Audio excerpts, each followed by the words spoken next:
Class 10th maths अध्याय 3 दो चरों वाले रैखिक समीकरण। देखिए इसमें क्या बोला है, निम्न समस्याओं में रैखिक समीकरणों के युग्म बनाइए और उनकी ग्राफीय विधि से हल ज्ञात कीजिए। तो फिर हम देखते हैं पहला क्या दिया हुआ है। कक्षा 10वीं के 10 विद्यार्थियों ने एक गणित की पहली प्रतियोगिता में भाग लिया। यदि लड़कियों की संख्या लड़कों की संख्या से 4 अधिक हो तो प्रतियोगिता में भाग लिए लड़कों और लड़कियों की संख्या ज्ञात कीजिए। देखिए यहाँ पर हमें बोला गया है कि लड़कों और लड़कियों की संख्या ज्ञात करनी है, और वो कैसे ज्ञात करनी है, हमें ना रैखिक समीकरण बनाना है और उसका हल ग्राफीय विधि से निकालना है कि जो लड़कों की संख्या रहेंगी और लड़कियों की संख्या वो ग्राफ पर प्रदर्शित होनी चाहिए। तो फिर हम वो आगे देखेंगे कि कैसे होता है वो।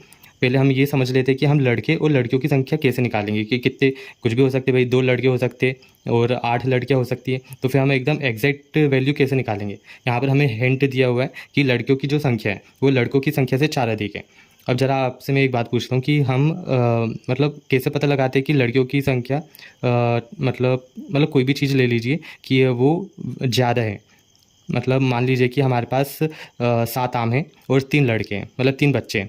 तो फिर हम वो 7 आम को 3 बच्चों में मतलब बांटेंगे, तो फिर 3 बच्चों के पास 3 आम जाएंगे और कितने बच जाएंगे, 4 आम बच जाएंगे। तो फिर हम ऐसा बोल सकते हैं कि 4 आम ज़्यादा थे। हमने ऐसा कैसे बोला, क्योंकि भाई हमारे पास 2 स्थिति थी, एक तो आम की और एक तो बच्चों की। उन्हें बराबर में डिवाइड कर दिया, 3 आम को 3 बच्चों में बांट दिया, तो फिर उसमें 4 आम ज़्यादा निकले। मतलब बराबर की स्थिति में, मतलब इक्वलिटी की स्थिति में हम बोल सकते हैं कि ये चीज़ इससे ज़्यादा है। मैं आपको यहाँ पर थोड़ा सा रफ कार्य करके भी बता देता हूँ। मान लीजिए कि ये आम है,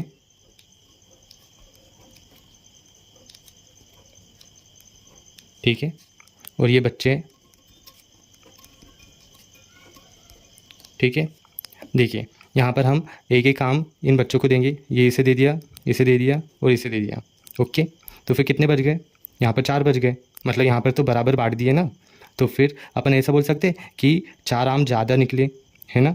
आपको समझ में आ रहा है। या फिर इसको उल्टा करके देख लीजिए कि 7 बच्चे और 3 आम हैं, तो फिर हम वो 3 आम को 3 बच्चों में दे देंगे।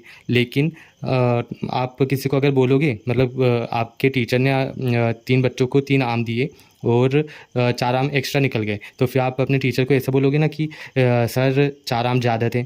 तो फिर ऐसा आपने कैसे बोला, क्योंकि भाई आम की संख्या 3 थी और बच्चों की संख्या भी 3 थी। तो फिर इस हिसाब से आपने थोड़ा तर्क लगाया कि हाँ भाई, मतलब बराबर की स्थिति में हम ऐसा बोलते कि आम 4 ज़्यादा थे। ओके, अब देखिए इसमें भी यही कंडीशन है कि यदि लड़कियों की संख्या ना लड़कों की संख्या से 4 अधिक है, तो फिर 4 अधिक कैसे होंगी। हमें कुछ नहीं करना है, बस यहाँ पे देखिए मैं ये थोड़ा सा आपको पहले ही बता देता हूँ कि आंसर कितना रहेंगे इसका।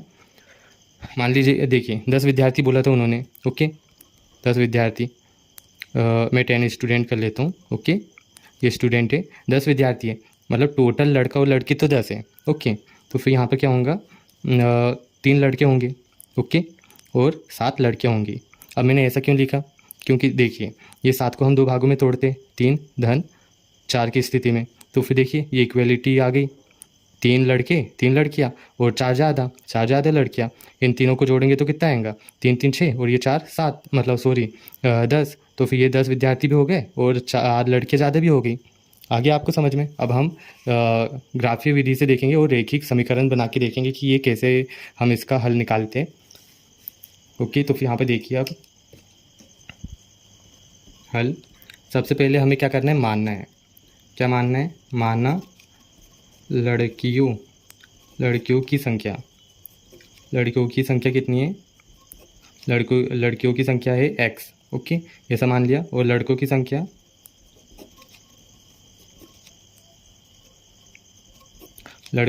है y। बस हमें इतनी करना था। अब देखिए आगे क्या करना है। कक्षा 10वीं के 10 विद्यार्थियों ने एक गणित की पहली प्रतियोगिता में भाग लिया। बस यहाँ पर पूर्ण विराम आ गया। हमें इतनी लाइन से ही पहला समीकरण बनाना है। हम कैसे बनाएंगे, यहाँ पर पहली स्थिति लिखेंगे, पहली स्थिति करके ऐसा डैश कर देना, और फिर यहाँ पर लिखेंगे 10 विद्यार्थी प्रतियोगिता में भाग लेते हैं। वो 10 विद्यार्थियों में कौन कौन है, लड़के हो और लड़कियाँ हैं। तो फिर हम ऐसा लिख सकते हैं, लड़कियों की संख्या क्या है, x है, और लड़कों की संख्या y है।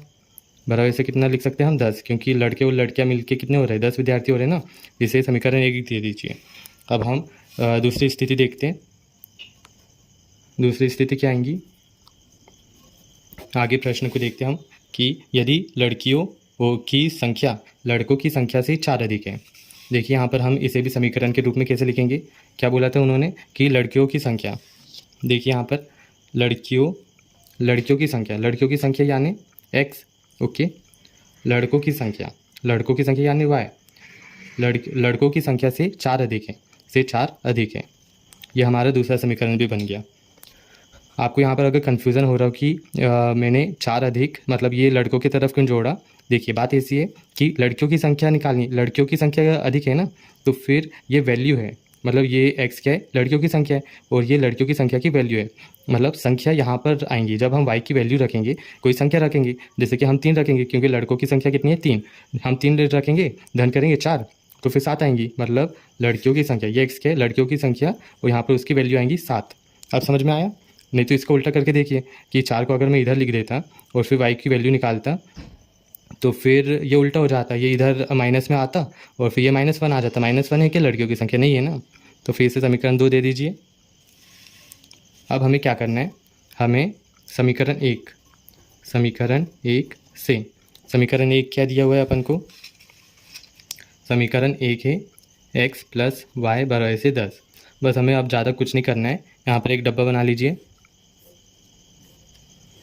और इसमें क्या क्या लिखना है, ऐसे 3 खाने बनेंगे, ये x और ये y। अब हमें क्या करना है, यहाँ पर x की वैल्यू रखनी है, x बराबर से हम कुछ भी रख सकते हैं, बस ये 10 के आगे पीछे लिखना है, मतलब x की वैल्यू 10 के आगे पीछे ही रखना है, मतलब 5 रख लीजिएगा, 2 रख लीजिएगा, ऐसा नहीं कि भैया आप 40 रख रहे हैं 50 रख रहे हैं, बस ये 10 के आसपास रखना। तो फिर मैं कितने रख लेता हूँ, यहाँ पर 2 रख लेता हूँ, 2 रखने पर, ओके। अब यहाँ क्या करना है, x की वैल्यू यहाँ पर रखनी है इस समीकरण में, तो x की जगह पे मैं 2 लिख लेता हूँ, y बराबर से 10 का जैसा का वैसा, ओके। ये y जैसा का वैसा 2 को हम इस साइड भेज देंगे, पक्षांतर कर देंगे, तो क्या हो जाएगा 10 - 2, y की वैल्यू आ जाएंगी, y की वैल्यू कितनी है 8, ये हमारे पास y की वैल्यू आ गई। देखिए x की वैल्यू अपन ने कितनी 2 रखी थी 2, तो फिर यहाँ पर हम लिख लेते x की वैल्यू 2, x की वैल्यू 2 रखी तो y की वैल्यू कितनी आ गई 8, तो यहाँ पर लिख लीजिए। अब ये दूसरा खाना भी बचा है, तो फिर इसमें भी अपन ऐसे ही करेंगे, समीकरण 1 में x बराबर से, अब कितना रख ले, 3 रख लेते, 3 रखने पर, ओके। 3 हम इस समीकरण में रखेंगे, इस समीकरण में, तो फिर x बराबर से 3 रखा अपन ने, तो ये 3 धन y जैसा का वैसा और बराबर से 10 जैसा का वैसा, ये 3 को उधर पक्षांतर करो तो क्या हो जाएगा 10 - 3, y की वैल्यू कितनी आ गई 7। देखिए हमने x की वैल्यू कितनी रखी थी 3, तो y की वैल्यू कितनी आ गई 7, ओके। ये इतना हो गया है। अब अपन को क्या करना है, समीकरण 2 में इसे भी ऐसे ही करना है, इतनी जगह पे अपन निपटा देंगे। समीकरण 2 से, समीकरण 2 क्या दिया हुआ है, x बराबर से y धन 4, ओके। यहाँ पर फिर से डब्बा बनाओ, x और ये y। अब यहाँ पर क्या करेंगे, x की वैल्यू लिख लेते हैं, x बराबर से कितना रख लिया अपन, x बराबर से 1 रख लेते हैं, 1 रखने पर, ओके। x बराबर से 1 रखने पर, यहाँ पर भी लिख लो 1, तो फिर क्या हो जाएगा 1 बराबर से यहाँ पर रख दिया अपन ने, y जैसा का वैसा धन 4 जैसा का वैसा, इसकी क्या वैल्यू हो जाएंगे, ये 4 को इधर लाएंगे तो y, यहाँ पर आ जाएगा -3 बराबर से y की वैल्यू कितनी आ गई -3, तो यहाँ पर -3 लिख लीजिए। अब हम x बराबर से क्या रखेंगे, 2 रख लेते, 2 रखने पर, 2 रखने पर क्या होगा, यहाँ पर इस समीकरण में रखना है, तो फिर हम ये 2 रख दिया और ये y जैसा का वैसा धन 4 जैसा का वैसा, और 4 को इधर लाएंगे तो फिर माइनस में आएगा वैसे y, और y की वैल्यू कितनी आ गई -2 आ गई है, ओके। हमने कितना रखा था 2 रखा था, तो y की वैल्यू कितनी प्राप्त हुई, इसकी -2 प्राप्त हुई, ओके। अब हमारा काम ख़त्म हो गया, अब हम आंसर के बहुत करीब है। अब देखिए कि ग्राफ की मदद से हम आंसर कैसे निकालेंगे, ठीक है। तो फिर ग्राफ ला लेते हैं अपन,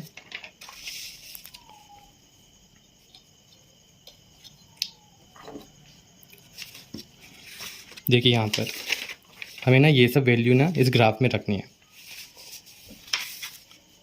जैसे कि सबसे पहले x की वैल्यू कितनी है 2, ठीक है, और y की वैल्यू 8 है, ठीक है। और यहाँ पर देखिए यहाँ पर हम देखेंगे ये एक्स अक्ष होता है, ठीक है, और ये खड़ा वाला वाई अक्ष होता है। एक्स की वैल्यू कितनी थी, 2 थी, यहाँ पर 2 है, और वाई की वैल्यू 8 लेनी है अपन को। तो फिर इन्हें मिला देना है, कैसा, इधर से।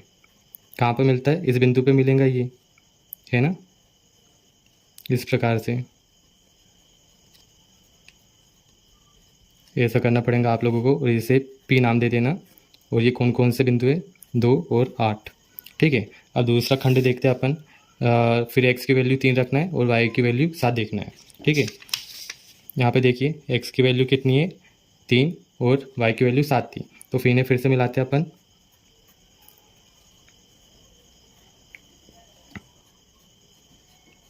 अब आपको क्या करना है, यहाँ पर ये बिंदु बना दीजिए। ये इसका नाम क्यों रखा था, इसका नाम क्यों रख दो। और ये कौन से बिंदु से मिलकर बने थे, 3 से और 7 से। अब आप देखिए ये जो 2 बिंदु हैं ये एक ही समीकरण से मिलकर बने थे, तो फिर इन्हें मिला देंगे अपन। बस अपना काम ख़त्म हो गया। अब हम दूसरा खंड देखेंगे। दूसरा खंड क्या है, x की वैल्यू 1 वाला है और y की वैल्यू ऋण 3 वाला है, ठीक है। तो x की वैल्यू ये है और y की वैल्यू कहाँ है, देखिए x की वैल्यू 1 है और y की वैल्यू ऋण 3 है, ठीक है। x की वैल्यू 1 यहाँ पर और y की वैल्यू ऋण वाले की यहाँ पर है, ठीक है। इन्हें मिलाते हैं अपन, यहाँ पर आएगा। इसे हम क्या नाम देते, एस दे देते, और क्या करेंगे, 1 लिख लेते और ऋण 3 लिख लेते, ओके। अब दूसरा खंड देख लेंगे अपन। दूसरा खंड देखते 2 है और y की वैल्यू ऋण 2 है, ओके। ये 2 मिल गया अपन को, और यहाँ पर दूसरा y की वैल्यू ऋण 2 वाला, ठीक है, यहाँ पर मिल रहा है।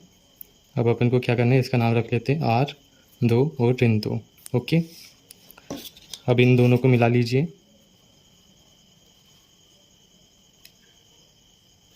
ये अपना आंसर आ गया है। अब देखिए ग्राफ की मदद से अपन ने कैसे आंसर निकाल लिया। ये देखिए ये किस बिंदु पे मिल रहा है, इस बिंदु पे मिल रहा है।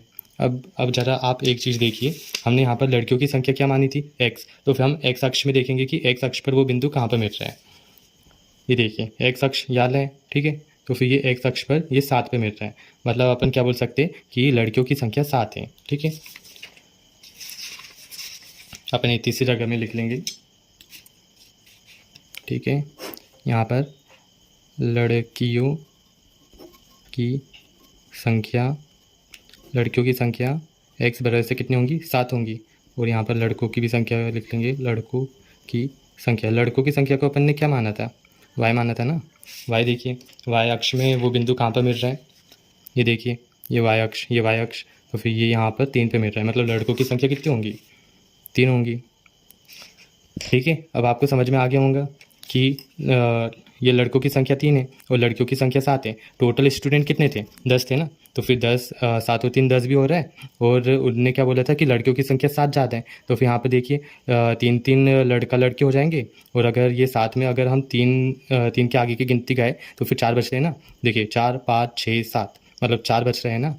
तो फिर अपन ने ये भी सिद्ध कर दिया कि हाँ लड़कियों की संख्या लड़कों से 4 अधिक है, ठीक है।